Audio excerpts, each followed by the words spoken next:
Hello, જ્ઞાન લાઈવના તમામ મહાનુભાવો અને મિત્રો, ચેતનભાઈએ જે વાત કરી એ જ વાત અમે એવા એરિયામાંથી આવીએ છીએ કે અમારાથી 1.5 કિલોમીટર રાજસ્થાન ચાલુ થાય છે અને રાજસ્થાનમાં ખુલ્લેઆમ એક સૂત્ર લખેલું હોય છે કે ઠંડી બી અહીંયા મિલતી હૈ. મૂળ કયા એરિયામાંથી આવીએ છીએ એટલા માટે હું તમને ઉદાહરણ આપું છું. હવે અમારે ત્યાં પેપરે આવતું નથી. જો જ્ઞાન લાઈવ ના હોત ને તો અમે અહીં ના હોત, એ ફાઇનલ હતું. અમે પહેલાં મહેનત તો બહુ કરી, પણ જ્ઞાન જીપીએસસીમાં પણ અમે મહેનત કરી, પણ એ સમયે જ્ઞાન લાઈવ ન હોવાના કારણે અમે સિલેક્ટ ન થઈ શક્યા. અને જ્ઞાન લાઈવની એક્યુરેસી કેટલી છે હું બનાસકાંઠાનું એક ઉદાહરણ આપું. સાહેબના જે ટેસ્ટ લેવાતા ને એમાં અમારે ફર્સ્ટ અમે છેલ્લે જિલ્લાવાઈ નક્કી થવાનું હતું, એટલે અમે જિલ્લાનું મેરિટ જોતા કે અમારાથી કોણ આગળ કોણ પાછળ. તો પહેલા જગમાલભાઈ હતા, તો એસીબીઓમાં જગમાલભાઈ જ છે. બીજા નંબરે અમારે હેમંતભાઈ હતા, તો અત્યારે હેમંતભાઈ જ છે. ત્રીજા નંબરે ગણપતભાઈ, તો ગણપતભાઈ છે. જે સાહેબના ટેસ્ટમાં જે અમારું રેન્ક હતો ને એ એસીબીઓમાં પણ જળવાઈ છે. તો એક્યુરેસી કેટલી છે. અને 100 પ્રશ્નો તો મિત્રો બેઠે બેઠા ટેસ્ટમાંથી આયા જ છે. એટલે 100 પ્રશ્નોમાં તો આપણે કંઈ વિચારવાનો રહ્યું જ નથી. બાકી જે આપણે 50 લાયા એ જે વિડીયો કાંતે એ બધામાંથી, તો એ બધી આપણને બહુ એવી મદદ મળી છે. અને સાહેબે કીધું ને હવે વેલિડિટીની બાબતમાં સાહેબનો આ ધંધો નથી, જ્ઞાન લાઈવ એ ધંધો નથી.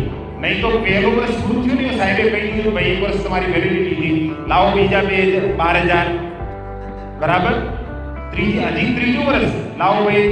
એમ કરતો સાહેબે આપણી જોડેથી 30,000 લીધા હોય તો આપણે આજે કોઈ અહીં ના હોત. અહીં મતલબ સાહેબે જ્યારે બોલાવ્યો ત્યારે ના હોત, કારણ કે આપણે એવું વિચાર કે સાહેબ તો પૈસા માટે કરતા હતા, પણ સાહેબે આવું કશું કર્યું નથી. હજી આપણે આ બધા મિત્રો પાસે આવ્યા શિક્ષા અધિકારીમાં બે તું પૂછ્યું તો સાહેબે 50% કરી આપ્યું કે ભાઈ જે છે એ મિત્રો માટે તો આટલા જ છે.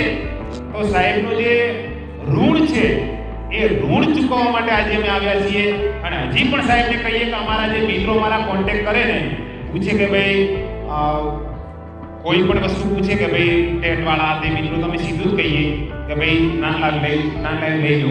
અને અમે સાહેબને કહીએ કે સાહેબ અમારો વિદ્યાર્થી છે, આના માટે કંઈક કરી આપો. તો સાહેબ અમે જે સાહેબે ક્યારે જે બેંકના હોય પણ અમે કહીએ સાહેબ આટલા જ લેવાના, સારું થઈ જશે. સાહેબે ક્યારે પોતાની કિંમત સામેથી કીધી નથી કે આટલી તમારે બેંકમાં આપવી પડશે. તો આવું તો કહેવાનો મતલબ કે મિત્રો અમે આટલી દૂર હતા અને આટલું બધું માન રાખ્યું અને સાહેબ નામથી પણ અત્યારે ઓળખે છે. અને છેલ્લે ટીવીઓની જે બેચ હતી ને એમાં પણ મિત્રો કરંટ અફેરને મેં ઉગતા જ કરંટ અફેરનો સાહેબનો વિડીયો જોયેલો.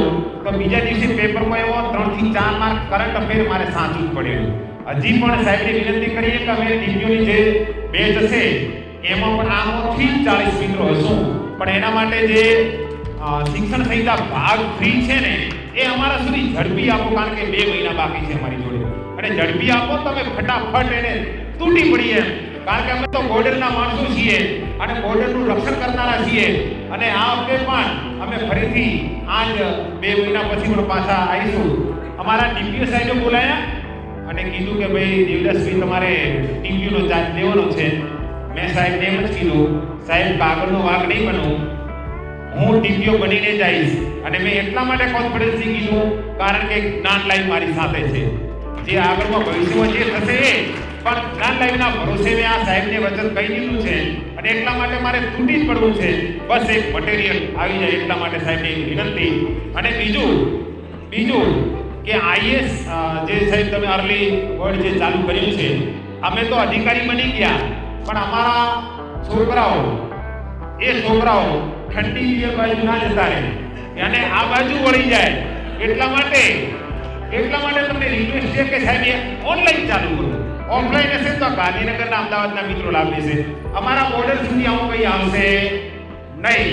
તમે જો આ ચાલુ કરશો ને તો અમારા સુધી આ બધું આવશે. અને આ જગ્યાએ અમે તો ખરા, પણ અમારા દીકરાઓ પણ 100% સાહેબ અહીં હશે. એટલા માટે કરીને સાહેબ એને ઓનલાઈન કરવા માટે આપ શ્રીને વિનંતી.